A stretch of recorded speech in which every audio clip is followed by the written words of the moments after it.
जो हाथरस में लगभग 100 से ज़्यादा लोगों की मृत्यु हुई है, हम उनके परिवारों के प्रति, उनके सज्जनों के प्रति अपनी संवेदना जताते हैं और आशा करते हैं कि जो घायल है वो जल्द से जल्द उनका इलाज हो, वो स्वस्थ हो और हम सभी इस वक्त यूपी और हाथरस के लोगों के साथ उनके दुख के घड़ी में उनके साथ खड़े हैं।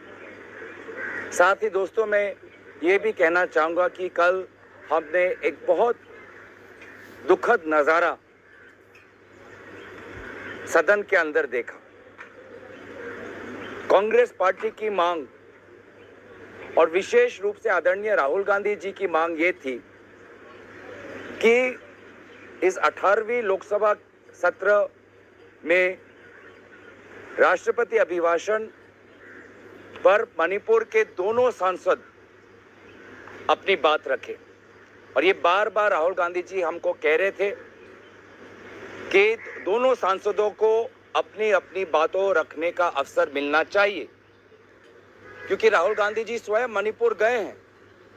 उन्होंने मणिपुर में समाज के बीच में जो बंटवारा हुआ है देखा है।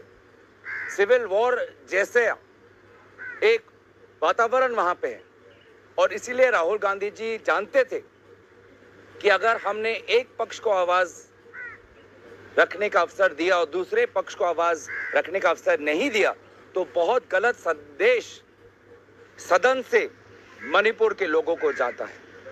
ये बात राहुल गांधी जी बहुत खूबी से जानते थे और इसीलिए हमारे पहले जो सांसद है मणिपुर के, उन्होंने पहले दिन पर अपनी बात रखी। जो शहरी इलाके से आते हैं, इनर मणिपुर से आते हैं, इम्फाल से आते हैं। और कल हम चाहते थे जो हमारी पहाड़ी क्षेत्र जो है मणिपुर का, आउटर मणिपुर के जो सांसद है अल्फ्रेड, वो अपनी बात रखे। लेकिन अफसोस कि जहां पर हमारी संवेदना मणिपुर के साथ है, प्रधानमंत्री मोदी जी अपने सामने मणिपुर की व्यथा नहीं सुनना चाहते थे। हमारी मांग स्पष्ट थी कि हमें पता है कि प्रधानमंत्री मोदी जी को 4 बजे आना है, उनको अपना भाषण देना है। हमारी मांग इतना ही था कि आप बस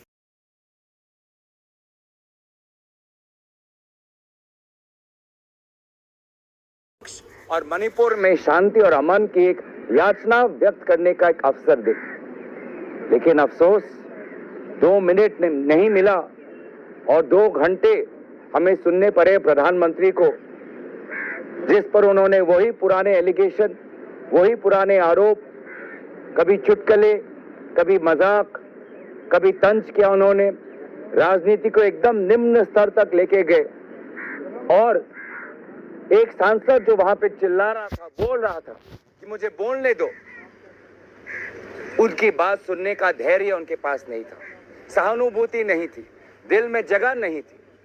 और इसीलिए उस क्षण में हमारे उत्तर पूर्वांचल के सांसद, आपने देखा होगा कि उत्तर पूर्वांचल के सभी सांसद हम वेल में आ गए। मणिपुर के 2 सांसद आए, मैं उनके साथ आया, फिर मेरे साथ नागालैंड के सांसद आए, मेरे साथ फिर मेघालय के सांसद आए और हम सभी ने एक दूसरे का हाथ पकड़कर हमने इंसाफ की गुहार लगाई। हमने इंसाफ की गुजारिश की, न्याय की गुजारिश की। मणिपुर को न्याय दो, मणिपुर की आवाज सुनो। हम जो उत्तर पूर्वांचल के सारे सांसद हम आ गए और उसके पश्चात मैं धन्यवाद करना चाहूंगा कि हमारे इंडिया अलायंस के सांसद देश के हर कोने से, उत्तर से लेके पश्चिम तक, पश्चिम से लेके दक्षिण तक, देश के हर कोने का इंडिया अलायंस का सांसद उत्तर पूर्वांचल के सांसदों के समर्थन में सब हम वेल में आके हम सभी ने नारा लगाया, मणिपुर भारत का एक हिस्सा है, मणिपुर में आज आग लगी हुई है, मणिपुर को न्याय दो, मणिपुर को इंसाफ दो। 2 घंटे प्रधानमंत्री मोदी जी ने अपनी भाषण रखी, लेकिन एक बार भी मणिपुर का बात उन्होंने नहीं उठाया। अंत में बस उतना ही कहा कि अगर आपको समय नहीं मिला तो आपको पार्टी को पूछना चाहिए। हम पार्टी से क्यों पूछे, हम उनसे क्यों नहीं पूछे? क्या यह प्रधानमंत्री मोदी जी का बड़प्पन नहीं होता कि अगर वो बैठ जाते, अगर वो एक विरोधी सांसद को पानी का ग्लास दे सकते हैं, तो एक विरोधी सांसद जो मणिपुर से आता है उसकी 2 मिनट की बात सुनने का धैर्य क्यों नहीं है उनके पास? बैठ जाते।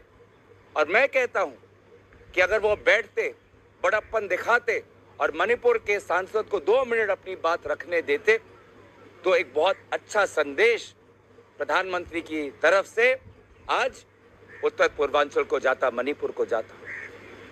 तो मुझे लगता है कि प्रधानमंत्री मोदी जी सुनिश्चित सोच से, योजना से मणिपुर को बार बार अपना पीठ दिखा रहे हैं।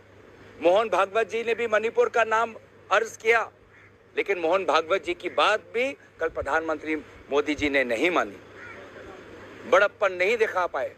और मुझे लगता था कि वो नहीं चाहते थे कि उनके सामने कोई मणिपुर का सांसद बोले, और इसीलिए प्रधानमंत्री मोदी वो अपने जिद पर अड़े रहे। 2 घंटे तक वो मणिपुर का सांसद चिल्लाते रहा और प्रधानमंत्री मोदी जी ने विभिन्न प्रकार के राजनीतिक आरोप और निम्न स्तर की राजनीतिक भाषा का प्रयोग किया।